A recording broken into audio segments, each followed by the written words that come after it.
So God is saying he lives in a high and a holy place, which we call, say, heaven, this spiritual dimension. But he also lives with this humble, contrite person to revive their spirit, to renew their heart. So it implies that there's only two real places that God lives. One is in heaven. Two is in a humble and a contrite heart. So if I used the life of Jesus Christ, or Jesus himself and his life, living within a person, it's because there's an environment of humility and contriteness, this lowliness, this dependent sort of heart. It's not proud, not puffed up. Francis Frangipani wrote this: humility is the substructure of transformation. It is the essence of all virtues. It is the one fundamental virtue upon which all other virtues that God would build upon are life. Now, Callie, how long have you known the Lord? Our Lord Jesus? About 14. About 14. That's so long. You need to talk louder. 14. 14 years. Okay, now, when you first met him, did you change? When I first met him? Yes. Yeah. Very quickly and drastically and radically? Yes. Yes. And did you simply do one single thing to allow that whole change just to happen? Yes. What was it? I yielded. I just said to the Lord, I said to God, you have your way. I said to him, just my life is yours. And I meant it. It wasn't something that I didn't mean.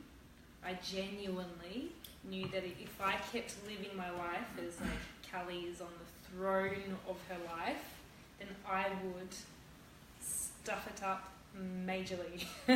Relationships and career and family. So I just had this good understanding that I needed God. I needed him.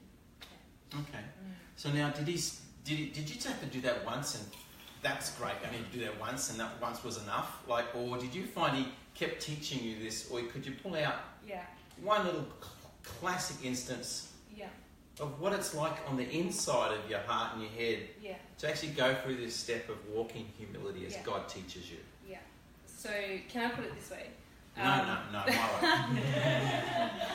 So... You're going to do it your way anyway, aren't you? Yeah. I like to eat.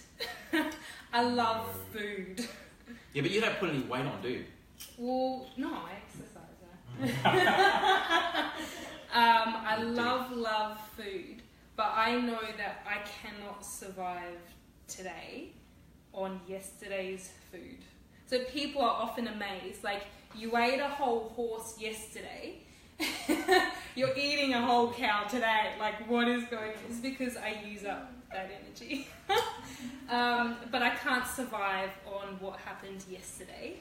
I can't, in terms of energy-wise, I can't, like, my nutrients that I get today must come from food today, not yesterday. So in the same way, it comes with God. For me, like, I'm talking to you as a person who genuinely, uniquely, is a thinker. So what I value is truth. I need truth because that will set me free. So every day, like I need food every day to eat and survive and live, I need truth from God to help me to live and breathe and and function. Yeah. All right. Now, let's take so obviously, have you had little steps of having to humble yourself along the way? Yeah. So, have you ever had to forgive anybody or overlook offences and let go of your rights or do good to anybody or love your enemies? Yeah. Yeah. So, like, But that was fun. That was very fun. How did you go with that? Yeah. So it was a crisis. And it happened. So when I said to God, you have my life, it didn't mean that I became a perfect human being on that particular day.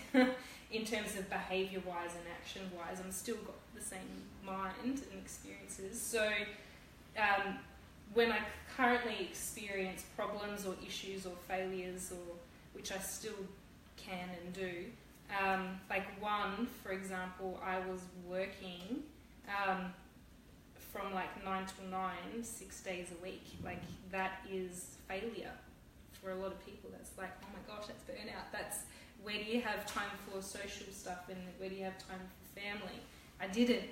And so another thing is like someone, like I had offended someone or someone had offended me. And so that's happened before, and that could create within me a bitter heart. But I guess dealing with that, I've learnt how to stay humble and how to learn.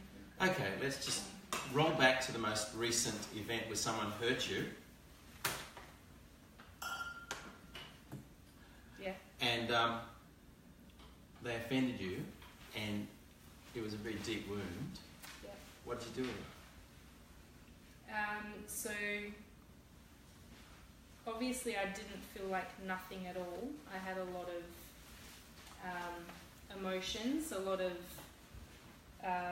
feelings that came up, even my mind. I had thoughts that were quite upsetting. So I was experiencing pain, I was experiencing hurt. But I know, let me know if I'm jumping on ahead, but I know that in these, what could seem like an affliction, what could seem like pain, hurt, what could seem like a troubled time, I know that it's going to produce in me something that, it's going to produce in me a dependence to God. It's going to produce in me a humility. And so I've learnt over the years to go to God quite quickly.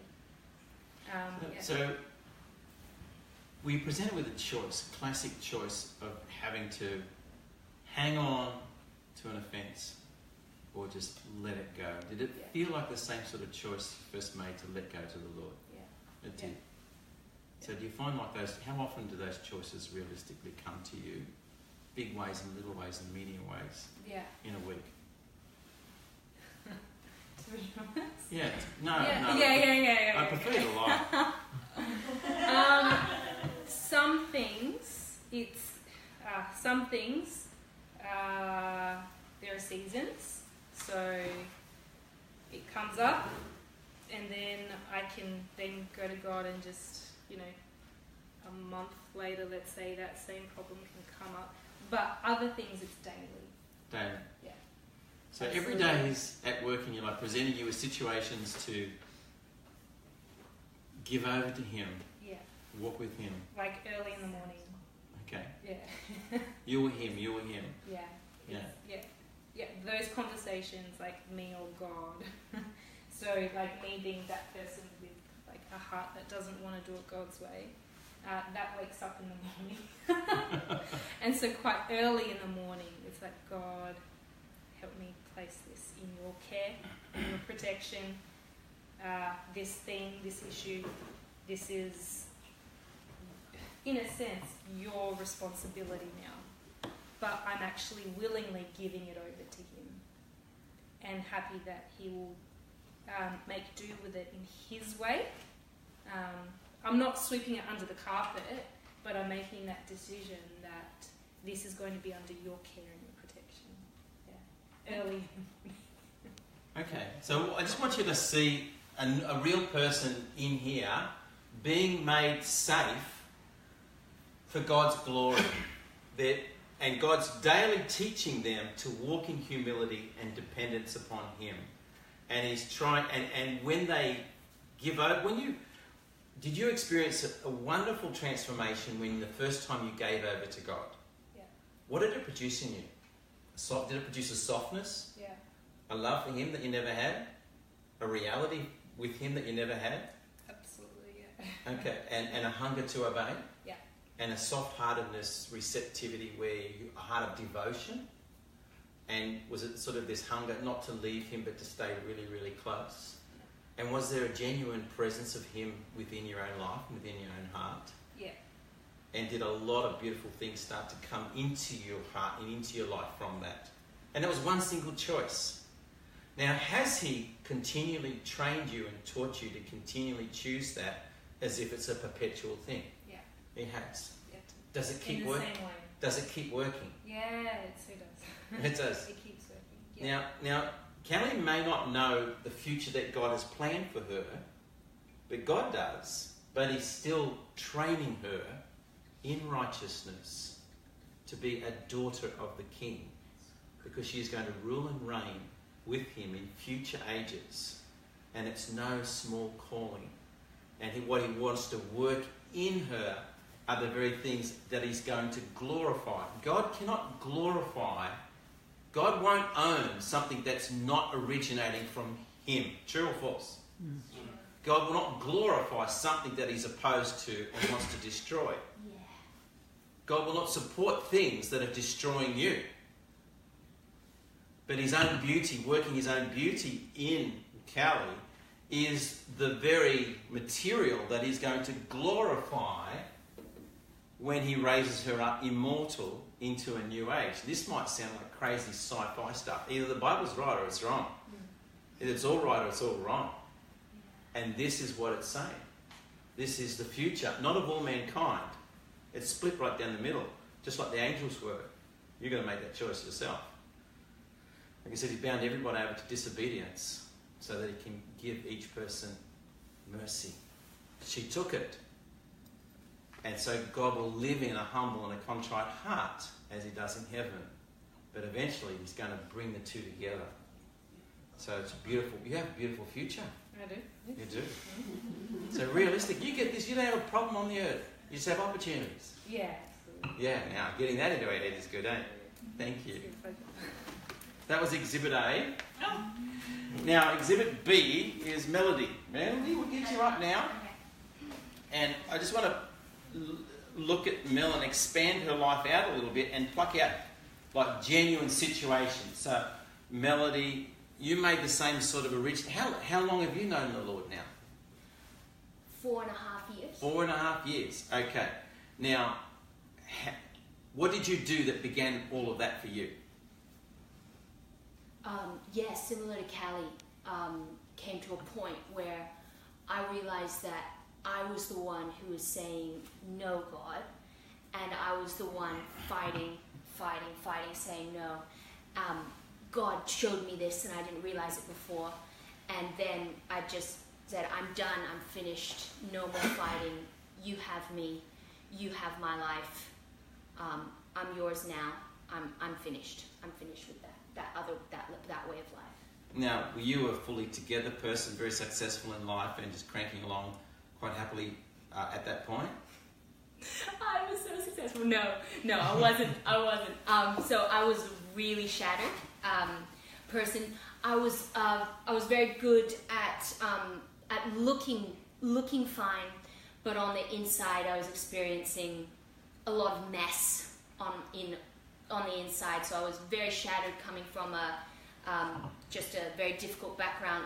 I'd gone through trauma as a child and growing up from about 6 until 18. So repeated fear and trauma from stuff. So lots of broken stuff on the inside. Okay.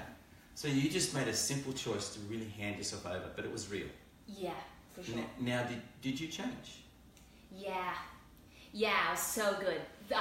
It was such beautiful peace that day where my fighting ended.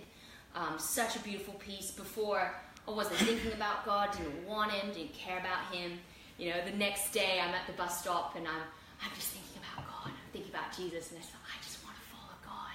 I see the world so differently, look at a stranger, I care about you. And before, I didn't care about them, didn't see them, didn't notice them. If they didn't help me, I didn't want anything to do with them. But definitely immediate change. Okay. So where did things go from there? So, I mean, if you started at that point, again, what I'd like you to do is pluck out, say, 3 or 4, maybe even 5 points, just at different points where on stuff, internal stuff, lifestyle stuff, conflict with humans stuff. So you've got internal things, relationship things, lifestyle things, personal things, personal development things. Just pluck us out a few that sort of paints a picture of a person where God is teaching them to walk in humility, step by step by step, like peeling an onion. It just gets deeper and deeper. Just start us off, just pluck out. Yeah. And I'll weave it together, but if you can just sort of paint the portraits. The whole portrait, yeah, cool, okay, sweet. So in the very beginning, after God changed my heart, that was when, during this time of my life, God started to really show me the things that I believed in my mind about melody, just the way that I saw myself, the way that I acted all came from a lot of pain in my past. The things that I would do all came from that. And so what God started to do was really show me the really painful things in my heart, the really painful things that I believed, like, which we've talked about a bit before, Melody, you're not worth anything. You're not worth nothing. You're absolutely worthless. You're just not worth my time. You're not worth my protection. You're not worth nothing. So those painful lies, I believed them. God started showing me them, and then I started realizing the stuff that I did, and even that I did before, and even still continue to do, like addictions and that kind of thing, to try to cope with this pain. And I started becoming really just in this state of just super difficult to realize how much pain and how much my life was built around these lies that I had in my mind about myself, coming from a broken background and a difficult family. So I started going through this what many of us would understand as like a healing process, and I was in so much difficulty in my heart, like painful shame, just realizing, the way that my addiction was so strong, and the way that I went into all of that. And before, I just numbed out, and I wasn't even aware, but I started realizing how good Jesus was, and how he didn't want me to do this, and how my heart was so dirty compared to Jesus. And I was just, I was in this state of pain. And I remember like lying on my floor in my room and thinking like, okay, is this worth it? And I remember thinking, yeah, because Jesus, it's his purpose that he wants to heal me, and he wants to bring me out so that I can be his daughter. And I remember it's about Jesus. Yes, it's worth it because this is what Jesus wants to do in my life. So during that I'll just interrupt. Yeah, so the first one was her meeting the Lord and him teaching her to come to him through a step of humility. That's all she did. And she went through a tremendous amount of transformation, rapid transformation. I don't know if you've ever tried to change yourself. You can change yourself a bit with your conduct towards people, and maybe some thoughts about yourself, but you can't change your conduct you can't change your heart towards God, towards other people. And the core, the core of you is selfish, to change that, you go ahead and try. See how many minutes you can hold that away from yourself. You know what I mean? But to instantly change is beautiful. And then he took it to a different place, which was facing her stuff, which is very painful. Most of us are unaware of it, and we want to be unaware of it, and we'd rather escape it than face it. True or false? Yeah. Yes. And yet it stuffs us up within ourselves in relationships and in life. And so if a lot of us have come from abuse backgrounds or painful backgrounds, whether it's sexual abuse, emotional abuse, or physical abuse, it can be that developmental trauma can have a huge impact upon our life. And then the Lord took you there. And so for her, humility meant, okay, I'll face my shame and my pain. And when everything wants to escape, and you say, no, I won't. I'm going to meal you, I'll let it be you. So her heart just let go to God and let him have his way in her heart rather than what she wanted to do. Now, what was the result of that? Yes, so amazing. Really, really beautiful. So, huge result. Just beautiful result of from coming out of that. Just this breaking of that shame. just the receiving of forgiveness, and just this beautiful thing of having brothers and sisters who know me, who I am, love me, who I am. The Lord's forgiven me, they've forgiven me, I've asked for forgiveness from both of them. I'm going on the purpose of God now. Just so beautiful. So start to shift where before, if people were to say to me like, okay, who's Melody? I say, well, Melody's not worth anything. Well, Melody's nothing. But now and then, even quite quickly in that season, it would be, I'm a daughter of God. I didn't work to be loved, but He chose me. He loves me. I'm precious to Him. So it was this beautiful shift. The power of that addiction just broke. That was just so beautiful, just to be like clean from that shame. And then, like when there would be temptation to go back, in times of stress or something, there'd just be this beautiful humility and understanding. I can't do this without you, God, but I know it's about looking at you, and you taking me out of this. You're going to keep me out of this. I just trust you. So just a freedom, I would say, just like short and long of it when it comes to like the stuff, just such a freedom that came from it. That continues, that grows in strength from that point. But like initially, just such a freedom from that. I want you to take note of this. If you've ever experienced God, if you haven't experienced God, you'll follow 3 things that just follow a sequence: failure, humility, transformation. If you will experience failure, but if you then take a posture of humility before God, then you'll experience transformation. And God is trying to teach you this to the point where failure is not so bad, because it'll bring you to a place of humility, and God wants to do something very beautiful in your life, and He's going to, I suppose if you're a gamer, what would they call that? Upgrade. Is that the word? Leveled up to about 10,000. Prestige. So now, let's look at some other areas. So that's your relationship with you. What about your relationship with other people and also social environments? And then we'll look at lifestyle. So your relationship with other people. Yeah. So give us one example of that. Yeah, so with me, the way that I grew up was quite harsh in general towards myself and towards other people. So you hate yourself, you hate people. And so then conflicts, and then if I didn't like somebody, just shut them off, cut them off. I don't want to talk to you anymore. I'm going to punish you by not responding to you. So this would play out, of course, with family environments, but also with friendships. And something that just beautiful, growing that happened was I moved out of home and went into flatmate environment for the first time. Me and a lady and a flatmate, and this lady was very much structured, and she had a certain plan where she'd watch a TV series every day, and she just had a different lifestyle than me, and she was very certain things bothered her a lot. So inevitably there's conflict, right? Where I, for example, forget to clean or something, and she would become very angry at me and say, now, come on, and, raise your voice, kind of that kind of thing. And during that time, of course, I remember being a bit paralyzed. What do I do with this kind of thing? Because, again, it's a relational thing, and it seems like the emotions come up when you're in that conflict of, hey, what are you saying, right? You're overstepping my rights, like you're saying you don't respect me. If you don't respect me, I don't respect you. So those are all the old default that's kind of coming out.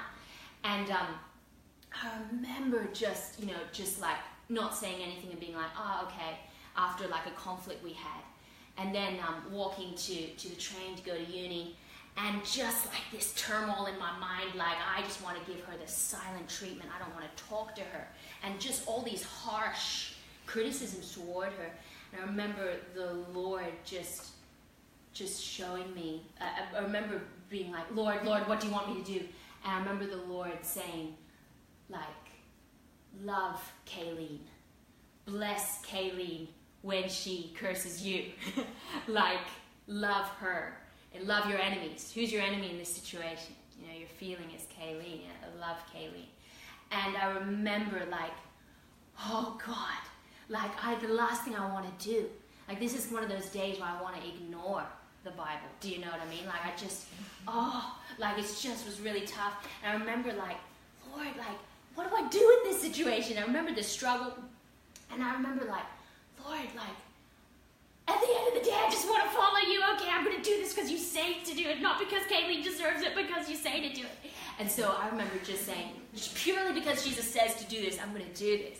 And so I was like, I just bless Kayleen. And so I'm praying for Kayleen, and I'm like, and I'm just praying for her. And then it's just like this beautiful, like, you know, freedom. It's like, wow, like, man, I don't need to be so hard-hearted about this. Gosh, I was just getting so much, it's all about me. But man, like, what? I'm not even looking at her. And so I just started praying. And then I was at uni, so I, like, you know, could forget about it. But then when I was coming back, of course, the thoughts were like, you're going to open the door, she's going to be there watching her TV program.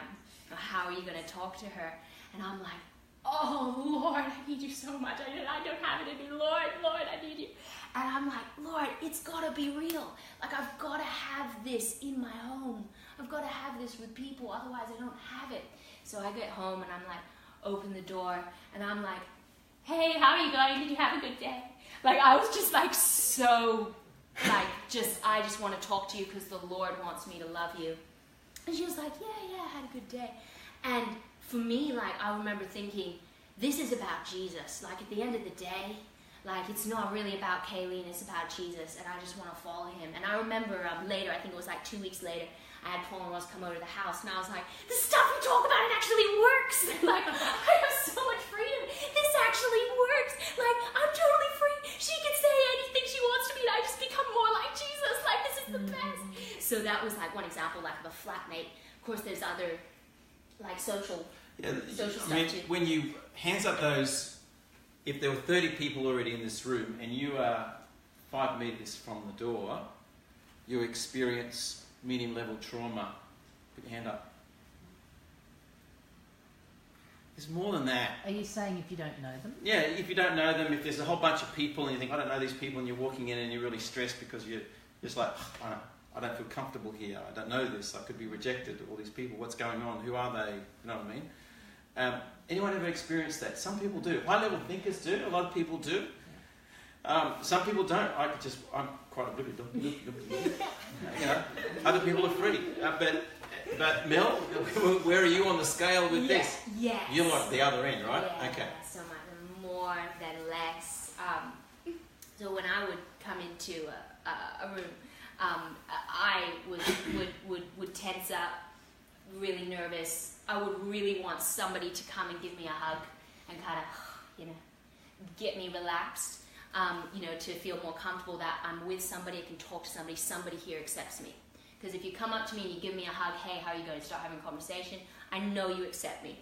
But as far as everybody else, if they're in different conversations, I have to come up and try to get into your conversation and be like, hey! But if you were to be like, oh, yeah, a little bit not comfortable, I'd think, there you go. I'm just not worth it. I'm not worth the conversation. Again, from before, but also connected to my personality type. I think things very strongly, so sometimes my awareness is quite high and pick up things quite quickly. So just a combination would make me feel really uncomfortable with that social thing.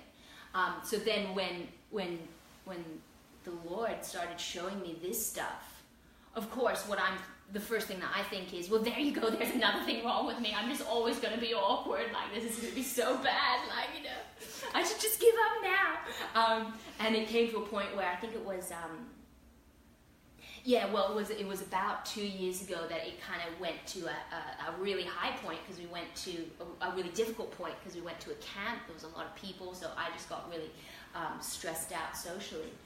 But even with that, I remember, you know, just talking to the Lord about it. And again, this thing of I can either leave this and be like, no, and kind of take it as, oh, that's my problem, you should all feel sorry for me, and you know what I mean, it's just hard, and you know, what I'm thinking is, what needs to change is you guys need to know, you need to come and give me a hug, okay? It's not me who needs to change, it's you guys. And so that's kind of that center of attention thing of I'm the one who's no problems, it's you. But there's no life with Jesus in it. So I found that even with this situation, it started meaning that I wasn't in peace with Jesus. And so I started realizing, like, okay, this is another thing I just need to give to Jesus, just need to give it to him. So, like, you know, I remember, especially when I was in that beginning stage of learning how to be comfortable. You know, I'd come here, get really tense, you know, go upstairs, lay down. Jesus, I really need your help. I'm struggling, Lord, please help me. And then just coming back to that thing of, you have a purpose, I want to become more like Jesus. And you made me, but also there's so many things that I have habits that I'm wanting you to shape me the way you want to shape me. And I'm not holding on saying, well, that's just my problem. But Lord, like, whatever you want to do, just do it. So with that, the Lord just started to just change me more and more in that way. And just having such a peace that there's no part of my life that is off limits for Jesus. Like, there's no part where it's like, well, that part, yeah, look, Jesus can't really do anything about that. But the spiritual stuff, Jesus can certainly do a lot about that. It's not like with my life, seriously. It's everything. It's everything. And yeah, so that's an example of that. Is an example. Now I'm going to step in and say things that you probably wouldn't mind me saying, but it's probably for looking at Mel rather than Mel sharing it. So you grab a seat and enjoy the journey now. Sure. So I'm going to talk about you. So Mel, like it's just an exhibit B. We just choose one person. You could choose any person, but this is the work of God.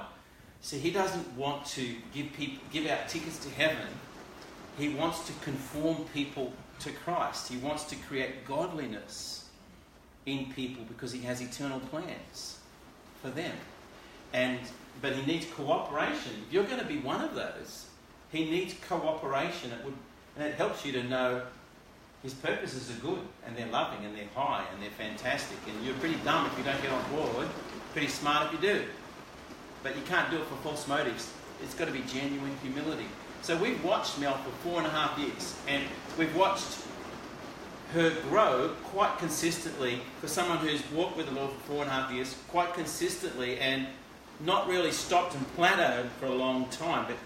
And the Lord, he doesn't leave her alone. He just does something, and then he's on about the next thing. And it's because of somebody, if you choose a constant posture of humility, yes, you can teach me. Yes, I'm yours. Yes, when you come knocking, the answer is yes. Yes. Even if it's hard, if it feels like dying, I'll die. And then I'll die again, and I'll let you have your way. And I won't be about myself. I'll let it be about you. So, and I'll just give you some different examples. Let's say Mel's lifestyle is not your typical Christian's lifestyle. Because Mel, most of the girls who know Mel would say the first thing they notice about Mel is that, what's the deal with her? Like, she's so open and I can just tell her anything, and she cares and she wants to know, and I feel like she loves me, and I feel like she's the only safe person I've got in my life. And they're people that aren't Christians at all. They're just miles away from God. And then, and Mel's, God just gave her a heart of love, and it just turned on and forgot to turn off. But it doesn't just love a person's good, it loves their highest good. So she honestly feels that the beautiful thing that happened in her heart, she would like to see happen in someone else's heart, because it's the best thing in the world. If they have that, they have everything. And so she gives herself to that purpose for other people's sake. Because she does that, she misses out on being able to build a life where she has lots of friends for herself. She allows loneliness to come to her life because she's chosen to pour her life out for other people. She doesn't get a lot of me time to do this and do that and go here and go there and make this and make that and save up for this and do that. And she doesn't build her life around herself. But she said, God, your purposes are my purposes, and whatever they are, I'm in. And that has cost her on a continual basis. And she's poured her life out. And because of that, God seems to be saying, well, you're taking me seriously, I'm taking you seriously. So the first thing that's going to have to change is what you're doing with your hair. That might sound really odd. So good. You know, but it's sort of like, but he's honestly all about the whole person. And so, and for Mel, that wasn't comfortable. Just, you know, like God said, listen, I gave you red hair, that's feature hair. You're going to have to do something with it, honey. You can't hide it. Make it do something great. And so there means that I have to spend money and go to a hairdresser and get her hair cut differently. But she'd rather hide. You've got to understand.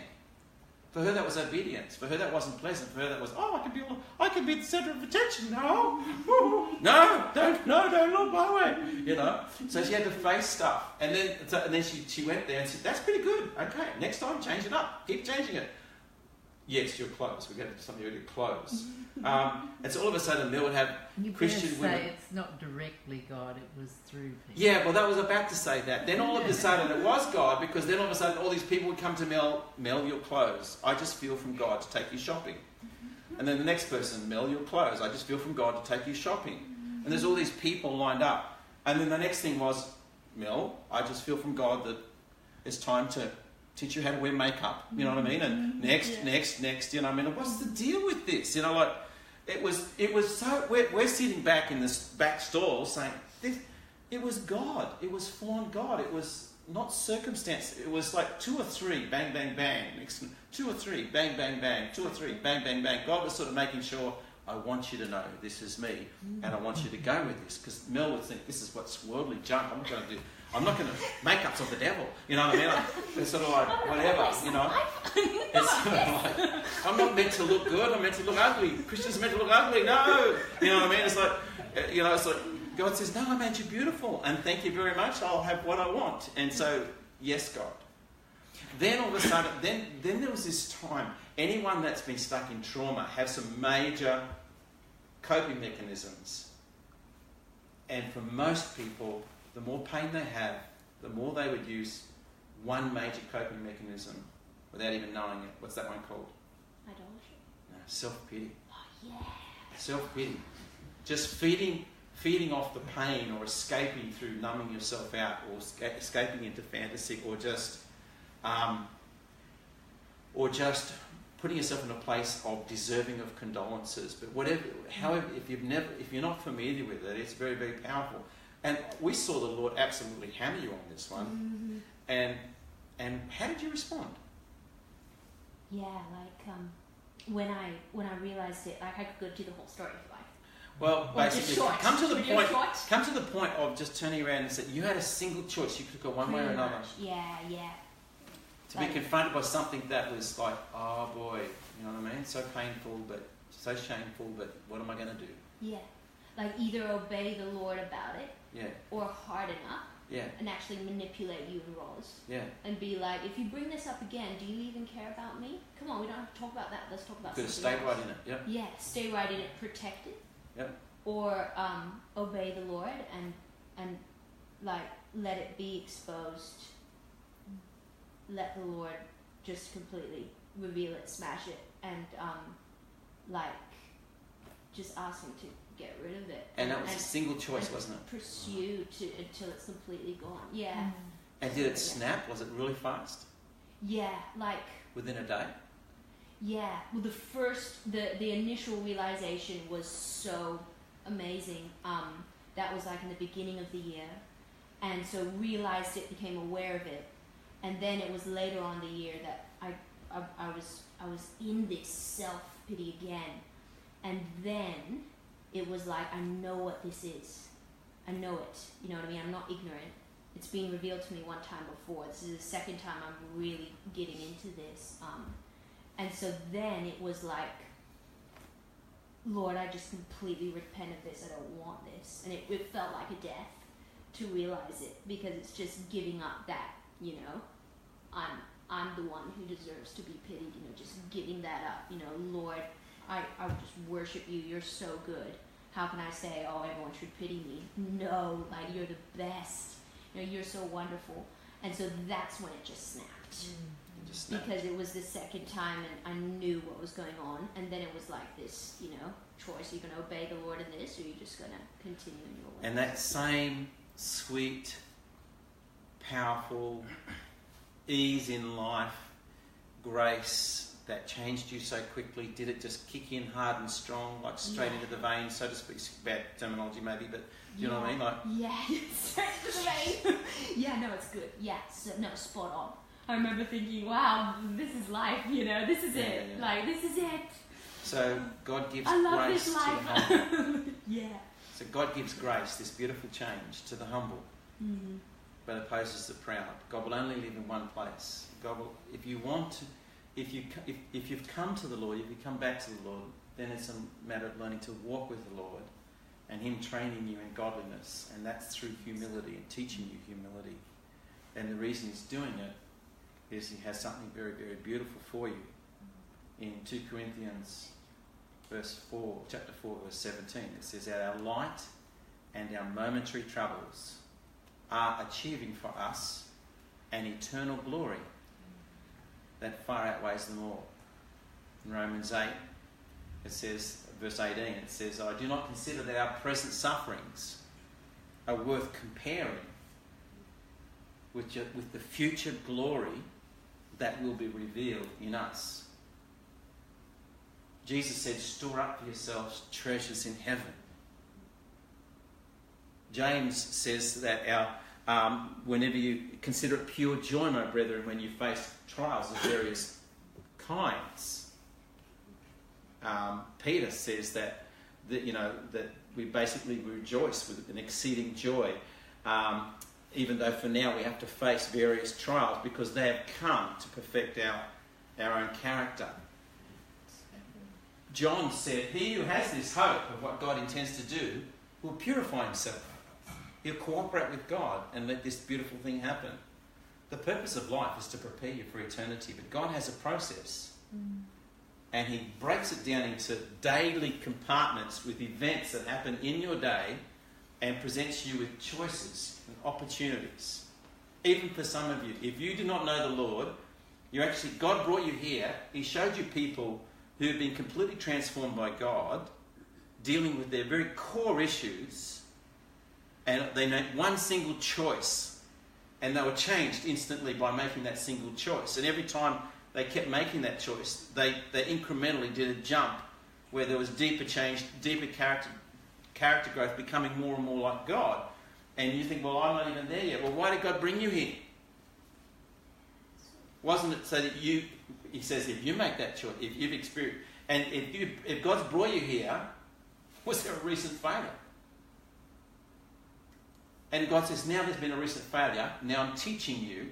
Like no person's here, are their circumstances random. God is ordering your circumstances for your spiritual and your eternal good. Whether you're a Christian or not, He's doing this with every human being. And for most of us, we just don't get it. But when we get it, we can cooperate. And when we cooperate, amazing things happen.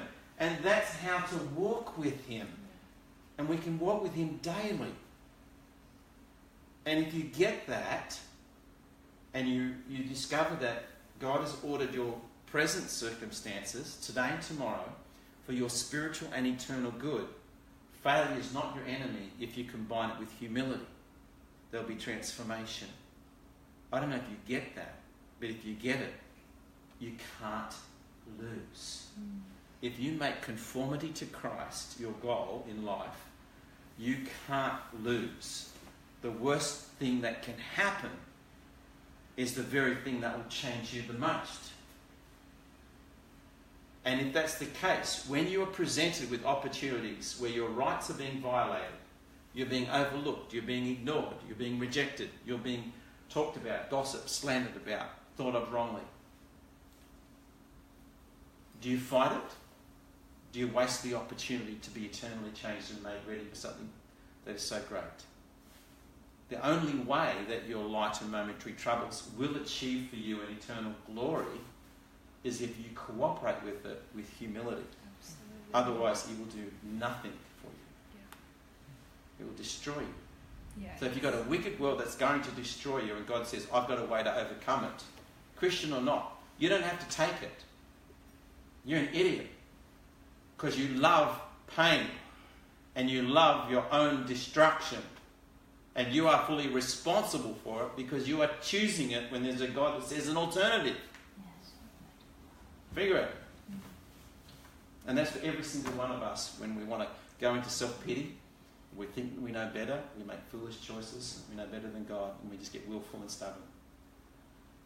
Or when our lives are turned in upon ourselves and we're absolutely clueless of it. And we wonder why God is so far and why we have such problems. So may God take from all of this and translate it for you. That you figure out what God is trying to do in your life and what He's trying to say to you through your circumstances that you've had this week and that you will have next week. And you realise, as someone will say, God whispers in our consciences and speaks to us through other people perhaps, but He shouts to us through our pain. It is His megaphone to rouse a dying world or a deaf world. So if you're in pain, God is probably trying to shout to you, to try and pull you up to reassess your life and realise what's within you is causing it, not other people. And He can change that. If you face your failure, come into the light, humble yourself, turn to Him, and let Him do the most beautiful thing. And if you've done it once and He changed you enough, He's trying to teach you to walk continually that way so that He can do a beautiful thing in you for your whole future. So may God translate this for each one of you. Amen? Yeah. Amen. That's the end.